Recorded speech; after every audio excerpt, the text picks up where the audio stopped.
Before we look through this report, I'd like to make it clear that Neville Chaplin, the man who wrote this report, was charged with raping boys.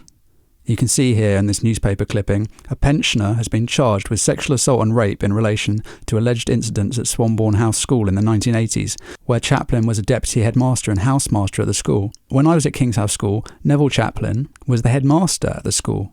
That's the highest position in the school. So the man who is at the highest ranking position in King's House School, a school that sent me to an outward bound camp where I was sexually abused over a week in a very organised way, he's been charged with raping children. What's interesting is, when I reported the school to the police, they didn't mention this to me, just like they didn't mention to me that the camp where I was abused was under the directorship of Jimmy Savile. So to return to this report, Neville Chaplin, charged with raping children, he has written about me whilst I was being sexually abused at King's House School in Richmond. He has written, "The standard of his academic work is limited only by his behaviour. He appears intelligent. Some of his antics are becoming tiresome and disruptive. The question must be asked whether he needs stricter discipline or specialist help. NJH Chaplin." So from a psychological perspective, this is quite interesting. The first sentence, "the standard of his academic work is limited only by his behaviour."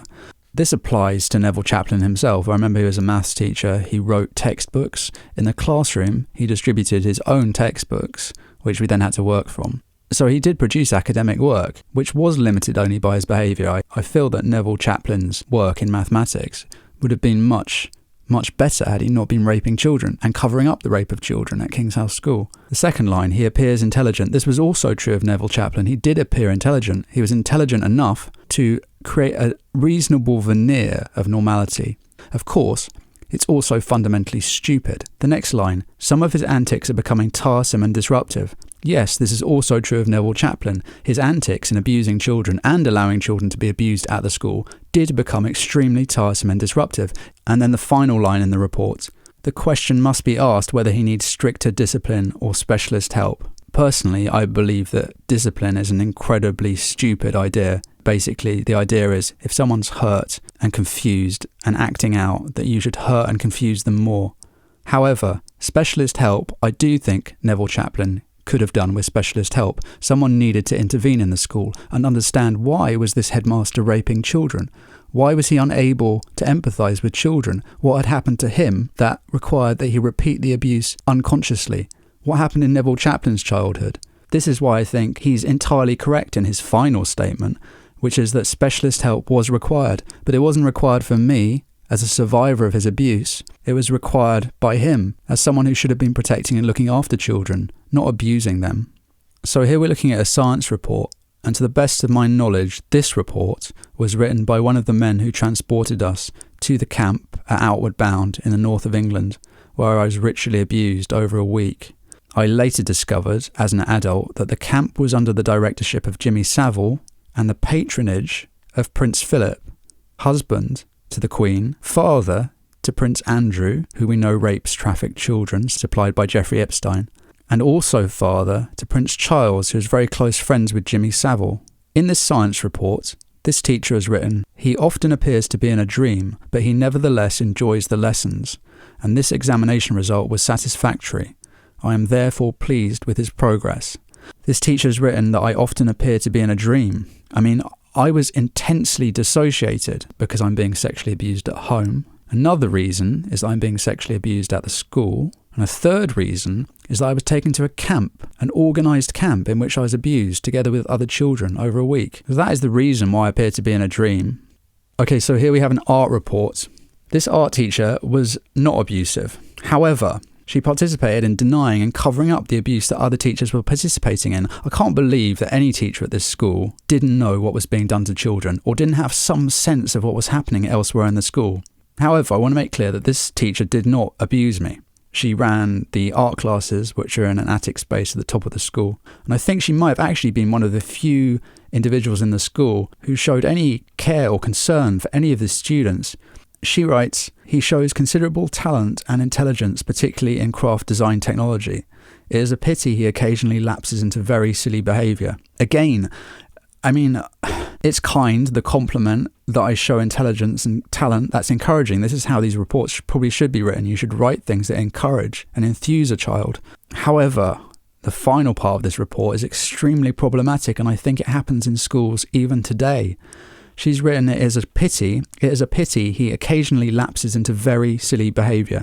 What does this mean? When children exhibit behaviour that seems extreme, unusual, confusing, confrontational, this is very, very often because they're acting out an emotion they're feeling or an experience they've had. But this strange idea that we have in our societies that children are silly or children have tantrums, these are precisely the concepts that allow paedophiles who rape children to go unnoticed. Because when you attribute a child's behaviour to nothing, without examining what it might be that underlies that behaviour, or why the child is distressed, or why the child wants attention, society likes to think that children aren't abused. Society covers up the abuse of children. We've talked about it in previous podcasts. So when I look at this last sentence in this report from this art teacher, I feel it simply encapsulates the ignorance of our entire society, that we do not show any interest, or many of us do not show any interest in the underlying cause of a child's behaviour. Because very often what a child is indicating is their distress at being abused. And we know it's incredibly common in our society. I mean, I can tell you that at the time this report was written, I was being raped by my father at home. I was being sexually abused by my mother at home. I was also at a school where teachers were sexually abusing me, and I had been sent to a camp where I'd been ritually abused. And my behaviour in class, it was a way of me trying to talk about what had happened without having the words. You probably felt so angry and confused. Your whole world, basically, your home life, your school life, which was everything that you knew, was so unsafe, so unstable, was a threat of violence all the time. This is a completely normal way to express how crazy the world you were living in was, like how crazy these adults were around you. Yeah. It was. And it was also problematic because when students at the school behaved in ways that the teachers thought were disruptive, trying to express our pain at being abused, we would then be sent to something called a detention. And a detention is where you're kept after school, often for an hour or 2 hours. This happened to me very, very often. I was sent to detention. Very, very often it would happen once or twice, if not more, a week, because of the way I was behaving in class. During detention, those same teachers who were sexually abusing the students during the day would then sexually abuse me in detention. This system ran throughout the UK and likely still does. This school, King's House School, ludicrous though it may be to accept this, still exists. It still exists. Its doors are still open. It still takes in students. Its headmaster was charged with raping boys. It sent many, many children to camps at which they were ritually abused. And nothing has been done. This school's gates are still wide open. I wanted to finish by reading one more report from King's House School. And again, bear in mind that this report was written when I was around 11 years old. And the report says, he had an appalling term producing no recognisable results until I threatened to sack him. This had tangible benefits for the week after. Further comment is not possible as he forgot his music at his most recent appearance. Roy Stratford. This piano teacher, Roy Stratford, was sexually abusing me and other students at the school. And yet somehow he's found it in his mind to concoct this report. I'm just going to go through it again. He has had an appalling term producing no recognisable results until I threatened to sack him. Okay, he seems to think I'm an employee of his. It's interesting, isn't it? So this abusive man, Roy Stratford, who I believe is still teaching music out there, he seems to think his students who he's sexually abusing are his employees and he can sack them. Okay, the next sentence says, this had tangible benefits for the week after. Tangible benefits for the week after. I mean, what did that mean? I mean, what are the tangible benefits? That he could abuse me more extensively the week after because I was scared of him. The word tangible literally relates to feeling as well, which is sickening because it like in the context of what's happened to you. Yeah, tangible benefits. I mean, there you literally have a man who is sexually abusing children in a school, literally writing, this had tangible benefits for the week after.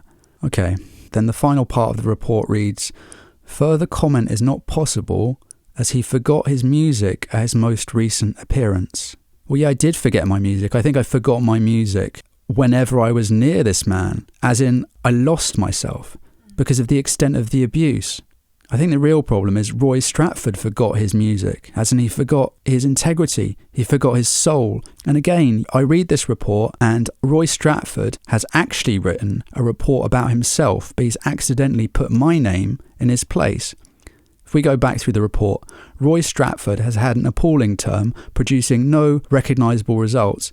It's tragic, isn't it? It's tragic that those who sexually abuse children feel confident enough to write reports about them. You might get a sense from watching this video that to some degree, I have lost my anger towards these people. And that is one of the reasons why I'm able to speak out. However, I think it's terrifying that this school still exists. Well, you see their arrogance and you see how it works. The way that these people commit abuse is by disowning all the feelings that they are feeling. Every single word in all those reports has 100% to do with the abuser, nothing to do with you.